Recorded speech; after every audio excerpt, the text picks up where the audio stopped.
জয় শ্রীকৃষ্ণ, রাধে রাধে। আশা করব ভক্তরা মাতাজিরা আপনারা সবাই ভগবান শ্রীকৃষ্ণ এবং শ্রীমতী রাধারানীর কৃপায় সবাই ভালো আছেন। যে ভক্তরা মাতাজিরা, এই যে একটা একাদশী, জ্যৈষ্ঠ মাসের শুক্লপক্ষী একাদশী, যার নাম পাণ্ডবা নির্জলা। তাই এই একাদশীটা কি হয়েছে, কোথাও কিন্তু 6 তারিখ, কোথাও 7 তারিখ, আমি আগেই বলে দিয়েছি আপনাদেরকে।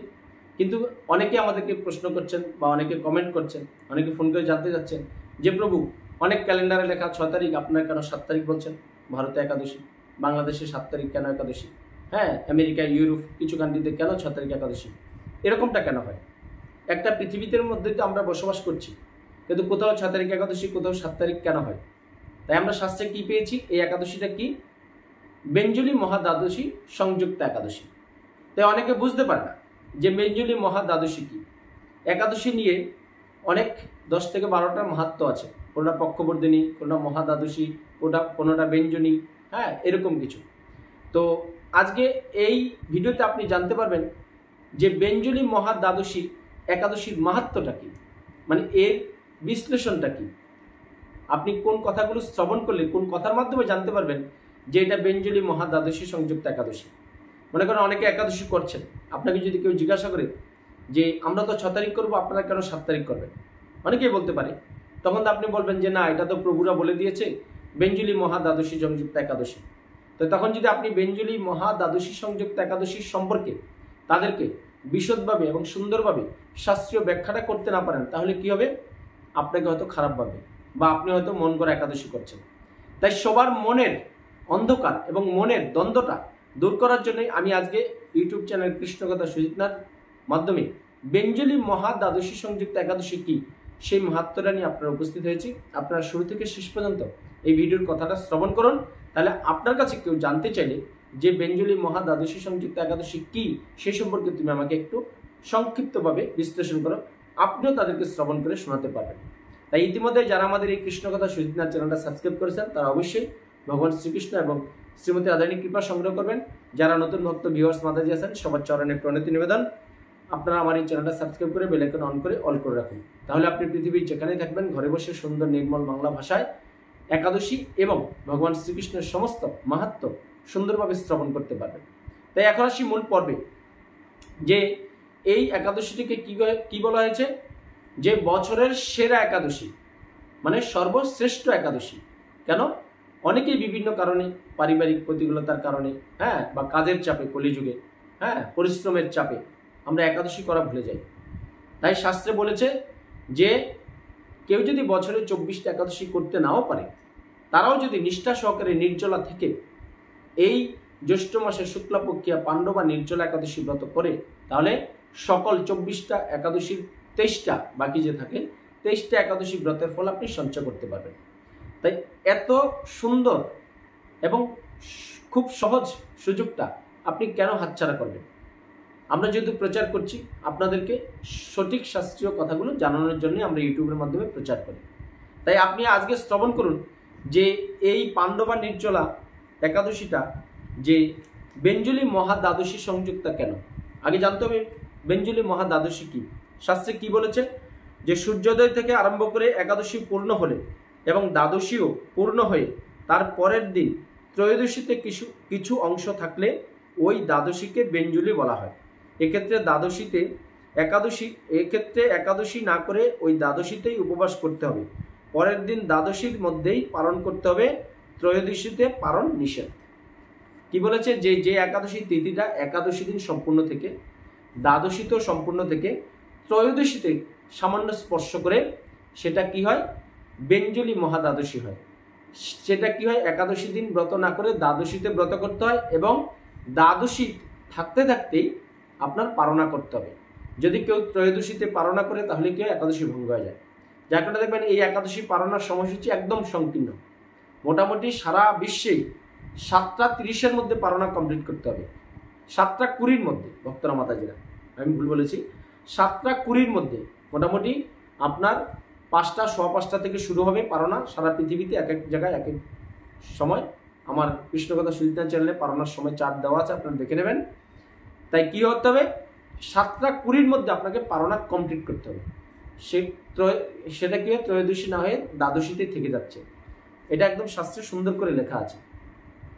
তা আরও বলেছে এই বেঞ্জলি মহা দ্বাদশী সংযুক্ত একাদশী সম্পর্কে পদ্মপুরাণে বলা হয়েছে, এই দ্বাদশী ব্রত শ্রীহরির অত্যন্ত প্রিয়। একটি অশ্বমেধ যজ্ঞ 1000 অগ্নিষ্টম থেকেও শ্রেষ্ঠ, আবার একটি বাজপেয় 1000 অশ্বমেধ থেকেও আরও বেশি শ্রেষ্ঠ, একটি পুণ্ডরিক 1000 বাজপেয় থেকে অধিক ফল বিশিষ্ট, একটি সত্রামণি সহস্র পুণ্ডরিক থেকে শ্রেষ্ঠ, একটি রাজস্বীয় যজ্ঞ 1000 সত্রামণির চাইতেও শ্রেষ্ঠ, কিন্তু একটি বেঞ্জলি ব্রত সহস্র রাজস্বীয় অপেক্ষা অধিকতর শ্রেষ্ঠ। পদ্মপুরাণে সুন্দর করে বলেছে যে আমরা যে অগ্নিষ্টম যজ্ঞ করি, বাজপেয় যজ্ঞ করি, হ্যাঁ, তারপরে আপনার সত্রামণির যজ্ঞ করি, হ্যাঁ, এই যে যজ্ঞগুলো করলে কি হয়, আমরা অনেক ফল সঞ্চয় করতে পারি। শাস্ত্রে বলছে সমস্ত যজ্ঞকে ছাপিয়ে গেছে যদি কেউ বেঞ্জলি মহা দ্বাদশী সংযুক্ত একাদশী করে, তারা এই যজ্ঞের সহস্র গুণ ফল বেশি সঞ্চয় করতে পারে, মানে 1000 গুণ বেশি আপনি ফল সঞ্চয় করতে পারবেন কেউ যদি এই পাণ্ডবা নির্জলা একাদশী সঠিক তিথিতে করে। ভক্তরা মাতাজিরা, শাস্ত্রে আরও বলেছে শ্রী গুরুদেব খুশি হলে শ্রীহরিও প্রীতি হন, অতএব এই তিথিতে শ্রীহরির প্রীতির জন্য শ্রদ্ধা সহকারে গুরুদেবের পূজা করতে হবে। কি বলছে যে ভগবানের তো পূজা করবেনই, আপনারা গুরুদেবেরও নিষ্ঠা সহকারে পূজা করবেন এই একাদশী দিন। ভক্তরা মাতাজিরা, রাত্রি জাগরণ করে কৃষ্ণ কথা শ্রবণ করতে হবে, গীতা, বিষ্ণু সহস্রনাম ও শ্রীমদ্ ভাগবত যত্ন সহকারে পাঠ করা কর্তব্য। নিত্য গীত ও সংকীর্তনে শ্রীহরি পরম সন্তুষ্ট হন। এই ব্রত অনুষ্ঠানে সর্বতীর্থে স্নান ও সমস্ত প্রকার দানের ফল লাভ হয়।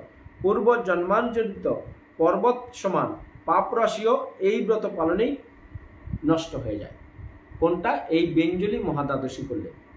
বেঞ্জলি মহাদ্বাদশী কিন্তু আপনি শ্রীহরির অবশ্যই পূজা করবেন, ভগবান শ্রীকৃষ্ণের বা তার বিভিন্ন যে পার্শ্বদ আছে, অবতার আছে, হ্যাঁ, তার সাথে কি করবেন, যারা দীক্ষা নিয়েছেন গুরুদেবের অবশ্যই পূজা করবেন, আপনার গুরুদেব যেটা পছন্দ করে সেটা অবশ্যই করবেন। এবং যারা এখনো দীক্ষা নেননি, আপনার যদি শিক্ষাগুরু কাউকে ভাবেন বা আপনার পিতামাতার যারা গুরুদেব আছে তাদেরকে যদি আপনার গুরুদেব ভেবে পূজা করতে পারেন, কোনো অসুবিধা নেই। এবং কি করতে হবে যে নিত গীত কীর্তন, হ্যাঁ, তারপরে শ্রীমদ্ ভাগবত পঠন করবেন, জপ করবেন, দান করবেন, হ্যাঁ, এবং সমস্ত তীর্থে স্নান করে বা তীর্থস্থান ঘুরে আপনি যে ফল সঞ্চয় করবেন তার অধিক ফল সঞ্চয় হয় এই বেঞ্জলি মহা দ্বাদশী সংযুক্ত একাদশী ব্রত পালনে।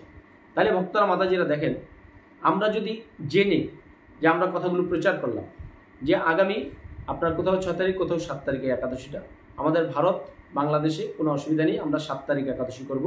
7ই জুন শনিবার 2025 জ্যৈষ্ঠ মাসের শুক্লাপক্ষী একাদশী পাণ্ডবা নির্জলা। তাই আপনি এই ব্রতটা বেঞ্জলি মহা দ্বাদশী সংযুক্ত একাদশী আপনি 7 তারিখ করবেন। ক্যালেন্ডারে হয়তো 6 তারিখ লেখা থাকতে পারে, হ্যাঁ, বা কোনো পত্রিকা, কোনো পঞ্জিকা বা কোনো মাধ্যমে বলতে পারে যে 6 তারিখ একাদশী করো। আপনারা কিন্তু একদম ভুলে করবেন না। যারা ভারত বাংলাদেশে আছেন তারা অবশ্যই 7 তারিখ একাদশী করবেন। তাহলে বেঞ্জলি মহা দ্বাদশী সংযুক্ত একাদশীর আপনি নিষ্ঠার সাথে করলে কি হবে, হাজার হাজার অশ্বমেধ যজ্ঞের ফল আপনি সঞ্চয় করতে পারবেন, আপনি ভগবান শ্রীকৃষ্ণের কৃপা সঞ্চয় করতে পারবেন। আপনি বিভিন্ন তীর্থস্থানে বা বিভিন্ন তিথিতে আমরা যে গঙ্গায় স্নান করি, যে পূর্ণ সঞ্চয় করি, সকল কিছু আপনারা কি করবেন, সঞ্চয় করতে পারবেন একটা বছরের এই একাদশীর কারণে। এটা হলো পাণ্ডবা নির্জলা একাদশী। হ্যাঁ, আপনি নির্জলা করতে পারলে ভালো, নাহলে আপনি সজলা সফলা করুন, তাও আপনার একাদশীটা করুন। যারা একাদশী করছেন, আপনার বন্ধু বান্ধব, আত্মীয় স্বজন, পরিবারের অন্যান্য সদস্যরা, তাদেরকে এই ব্রতটা করতে উৎসাহ করুন। বছরে আর 23টা একাদশী করুক বা না করুক, এই একটা একাদশী ব্রত করলেও তারা কি করবে, ভগবান শ্রীকৃষ্ণের কৃপা সঞ্চয় করতে পারবে এবং সংসার জীবনে সবাই ভালো থাকতে পারবে। ভক্তরা মাতাজিরা, আজকে যারা আপনার বেঞ্জলি মহা দ্বাদশী সংযুক্তা একাদশী সম্পর্কে যারা না জানে, সন্দিহান, তাদের মাধ্যমে এই ভিডিওটা শেয়ার করে দিন। আপনার মাধ্যমে জানতে পারবে যে বেঞ্জলি মহা দ্বাদশী সংযুক্তা কেন পাণ্ডবা নির্জলা একাদশী। ভক্তরা মাতাজিরা, আপনারা সবাই ভালো থাকুন, সুস্থ থাকুন, চোখ রাখুন আমাদের কৃষ্ণ কথা সুজিত নাথ চ্যানেলে। পরিশেষে আমার সাথে বলুন, জয় শ্রীকৃষ্ণ, রাধে রাধে। জয় শ্রীকৃষ্ণ, রাধে রাধে।